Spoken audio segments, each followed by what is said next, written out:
آقا علیہ السلام نے ایک دن سیدنا اسرائیل علیہ السلام سے پوچھا کہ اسرائیل، تم اتنے لوگوں کی روح قبض کرتے ہو، تو کبھی کسی کی روح قبض کرتے کبھی کچھ ہوا بھی ہے دل کو کہ افسوس ہوا ہو کہ ہاں اس کی نہ کرتا؟ بے شک اللہ کے حکم سے تم مامور ہو اس کام پر، لیکن کبھی کسی کی روح قبض کرتے ایسے دل پر بوجھ آیا ہو؟ تو وہ عرض کرنے لگے کہ یا رسول اللہ صلی اللہ علیہ وآلہ وسلم، ہاں 2 بار ایسا ہوا۔ فرمایا کہ اب کہا ایک بار ایک شپ تھا، اس کے اندر بہت بڑے تعداد جا رہی تھی، تو مجھے حکم ہوا کہ اس پورے شپ پہ جتنے سوار ہیں ان ساروں کی روح قبض کر لو، اور اس شپ کے اوپر بے شمار لوگ تھے، تو 7 پیرنٹس تھے ایک، جن کا ایک بچہ تھا جو وہیں پر پیدا ہوا تھا اور 1 دن کا تھا۔ مجھے کہا گیا کہ یہ سارا شپ بشمول اس 1 دن کے بچے کے پیرنٹس کو ڈبو دو، اور اس 1 دن کے بچے کو اٹھا کر بھوک پیاس اور بغیر کسی سہارے کے فلاں جگہ پر سر راہ رکھ دو۔ تو اللہ کا حکم تھا، وہ عرض کرنے لگے میں نے بجا لایا، لیکن مجھے ایک خیال ہوا کہ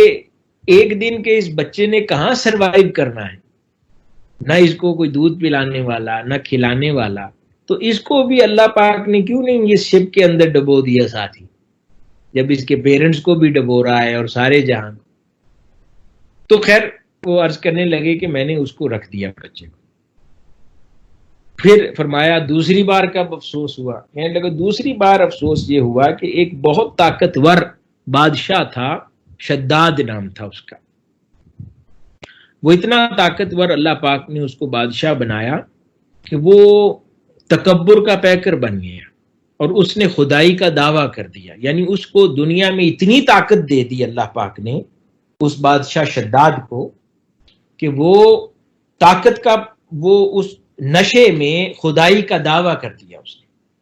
اور نہ صرف خدائی کا دعویٰ کیا بلکہ وہ جتنا طویل عرصہ کئی دہائیوں پر مشتمل وہ بادشاہ رہا، تو اس بادشاہت کے زمانے میں کیونکہ اس نے خدائی کا دعویٰ کیا تھا تو اس نے اپنی جنت بنوائی۔ آپ نے اکثر کلاموں میں سنا ہوگا شداد کی جنت، تو اس نے اپنی جنت بنوائی، اور پھر وہ کہتا تھا کہ میں جس کو چاہوں اپنی جنت میں داخل کروں، جسے چاہوں قتل کروں، جسے چاہوں زندگی دوں۔ تو وہ اتنا طاقتور ہو گیا تھا کہ اس نے خدائی کا دعویٰ کیا اور اپنی جنت بنوائی۔ بہت طاقتور آدمی تھا، بے شمار افواج اور خزانے تھے اس کے پاس۔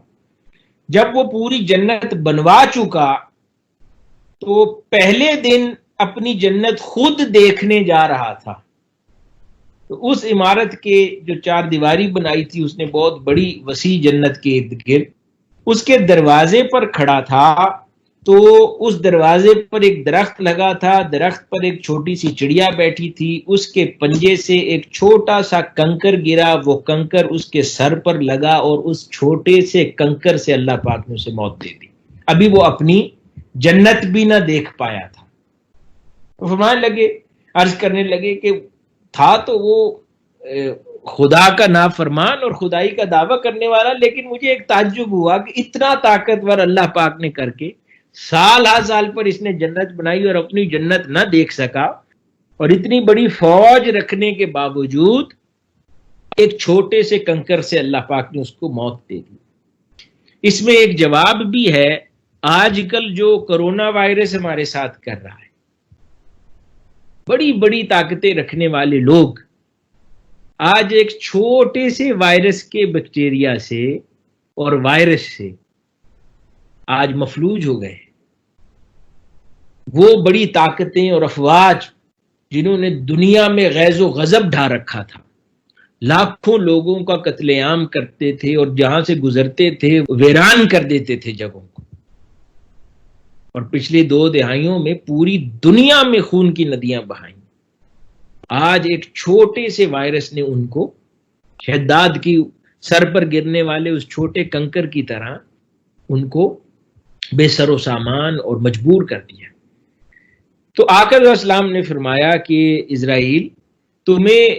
یہ جو تعجب ہوا وہ دو الگ لوگوں پر نہیں ہوا،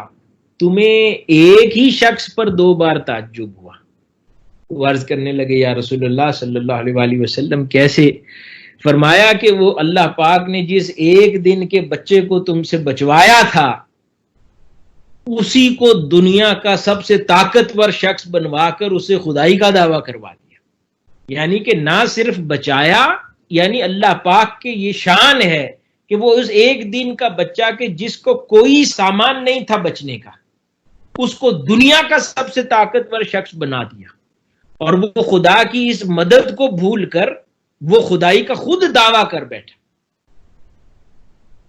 اور اس کے برعکس جب اس کو اتنا طاقتور کر دیا اس کو چڑیا کے پاؤں سے گرنے والے ایک کنکر سے موت دے دی۔